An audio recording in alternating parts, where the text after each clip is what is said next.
শুকুৰবাৰে পুৱতি নিশা অসমীয়া প্ৰতিদিনৰ লখিমপুৰৰ কাৰ্যালয়ত আক্ৰমণ দুৰ্বৃত্তই লণ্ডভণ্ড কৰে কাৰ্যালয়টো মুখ্যমন্ত্ৰীয়ে প্ৰতিদিনৰ বিৰুদ্ধে উচতনিমূলক মন্তব্য কৰাৰ পিছতে এই আক্ৰমণ গণতন্ত্ৰৰ চতুৰ্থ স্তম্ভৰ ওপৰত কৰা আক্ৰমণক একেমুখে গৰিহণা দিছে দল সংগঠন আৰু সচেতন ৰাইজে ৰাজ্যৰ ৰাজনৈতিক মহলতো সৃষ্টি হৈছে ব্যাপক প্ৰতিক্ৰিয়াৰ মুখ্যমন্ত্ৰীৰ প্ৰৰোচনাতে এনে দুষ্কাৰ্য সংঘটিত হোৱাৰ অভিযোগেৰে ধিক্কাৰ দিছে সকলোৱে ইয়া মুখ্যমন্ত্ৰী হিমন্ত বিশ্ব শৰ্মাৰ হিংসা আৰু প্ৰতিশোধ পৰায়ণৰ বহিঃপ্ৰকাশ বুলি মন্তব্য কৰিছে বিৰোধীয়ে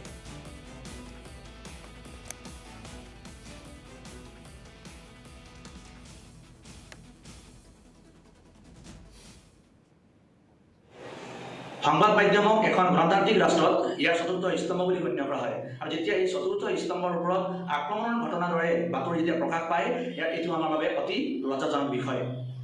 বিগত কিছুদিনৰ পৰা অসমত অসমীয়া সংবাদ মাধ্যমৰ ওপৰত যি ধৰণৰ আক্ৰমণ বা বৰ্বৰতা একাংশ দুষ্কৃতিকাৰী আৰু কিছুমান ৰাজনৈতিক দলৰ ব্যক্তিসকলে দেখুৱাইছে সেয়া আমাৰ এই গণতান্ত্ৰিক সমাজ ব্যৱস্থাৰ বাবে একেবাৰে গ্ৰহণযোগ্য নহয় এই ঘটনাসমূহে আমাক এই 1975 চনৰ সময়ছোৱাত যিদৰে ইন্দিৰা গান্ধীয়ে তেখেতৰ বৰ্বৰতা সংবাদ মাধ্যমৰ দেখাইছিলে ঠিক একে ঘটনাসমূহ আমি আকৌ পুনৰাবৃত্তি হোৱাৰ দৰে আমি অনুভৱ কৰিবলৈ বাধ্য হৈছোঁ বিগত কিছুদিন আগতে শিৱসাগৰ চহৰৰ মাজমজিয়াত অসমীয়া প্ৰতিদিন কাকতৰ যিদৰে ৰাজপথৰ মাজত জ্বলাই দিয়া হ'ল ই আমাৰ বাবে অতি নিন্দনীয় তাৰোপৰি যোৱাকালি লখিমপুৰ জিলাত অৱস্থিত অসমীয়া প্ৰতিদিন কাকতৰ লখিমপুৰ সংস্কৰণৰ যি কাৰ্যালয় সেই কাৰ্যালয়ত যি ধৰণৰ আক্ৰমণ দুষ্কৃতিকাৰীয়ে কৰিলে সেয়াও আমাৰ কাৰণে অতি নিন্দনীয় গতিকে এনেধৰণৰ ঘটনাসমূহে আমাক কোনটো সমাজ ব্যৱস্থালৈ আমাক লৈ গৈ আছে এয়া কিন্তু অতি চিন্তনীয় বিষয় গতিকে মই স্থানীয় প্ৰশাসন আৰু আমাৰ পুলিচ বিভাগৰ ওচৰত মই দাবী জনাব বিচাৰিছোঁ অতি সোনকালে এনে ব্যক্তিসকলক আপোনালোকে কৰায়ত্ব কৰাৰ ব্যৱস্থা কৰক আৰু কঠোৰতকৈ কঠোৰ শাস্তি ব্যৱস্থা কৰি সমাজৰ ওচৰত এক ইতিবাচক দৃষ্টিভংগী আপোনালোকে দাঙি ধৰক অন্যথা কিন্তু আগন্তুক দিনত যদি এনেধৰণৰ যদি আক্ৰমণ যদি হ'বলগীয়া হয় বা ধাৰাবাহিক যদি আগবাঢ়ি গৈ থাকে তেন্তে আমাৰ এই গণতান্ত্ৰিক যি সভ্য সমাজ ব্যৱস্থা ই কিন্তু একেবাৰে ধ্বংস কৰালৈ আগবাঢ়িব বুলি মই ভাবোঁ গতিকে আমাৰ এটাই দাবী অতি সোনকালে এই দুষ্কৃতিকাৰীসকলক এই ৰাজনৈতিক ব্যক্তিসকল যিসকল ব্যক্তিয়ে গণতন্ত্ৰৰ চতুৰ্থ স্তম্ভক তেওঁলোকে আক্ৰমণ কৰাৰ তেওঁলোকৰ বৰ্বৰতা বীৰত্ব দেখুওৱাৰ ভয় নকৰে এইসকল ব্যক্তি কিন্তু কঠোৰ হাতেৰে প্ৰশাসন ব্যৱস্থাই দমন কৰিব লাগে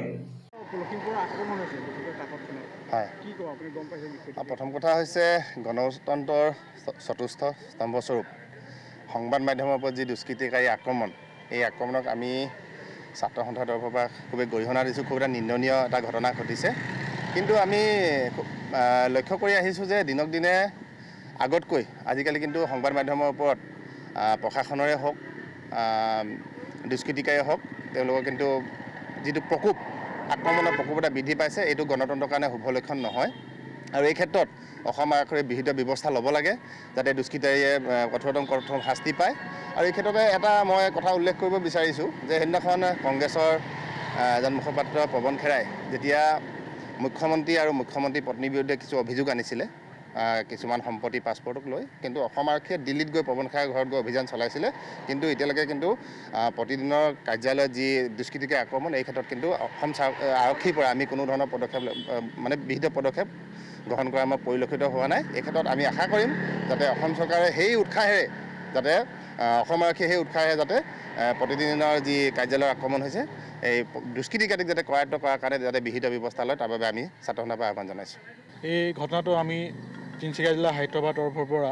তীব্ৰ ভাষাৰে গৰিহণা জনাইছোঁ অসমৰ জনসাধাৰণৰ পক্ষত থাকি সদায় মাত মাতি অহা অসমীয়া প্ৰতিদিন গোষ্ঠীৰ কাৰ্যালয়ত আজি পুৱতি নিশা যি দুৰ্বৃত্তই আক্ৰমণ কৰিছে এই ঘটনাক আমি তীব্ৰ ভাষাৰে গৰিহণা জনাইছোঁ আৰু অসমৰ মাননীয় মুখ্যমন্ত্ৰী মহোদয়ক অনুৰোধ জনাইছোঁ এই দুষ্কৃতিকাৰীসকল অতি সোনকালে গ্ৰেপ্তাৰ কৰি তেওঁলোকক দৃষ্টান্ত শাস্তি প্ৰদান কৰিবৰ বাবে অন্যথা ইয়াৰ আঙুলি আপোনালৈ উঠিব পাৰে গতিকে এই ক্ষেত্ৰত আপোনাৰ তৎকালীন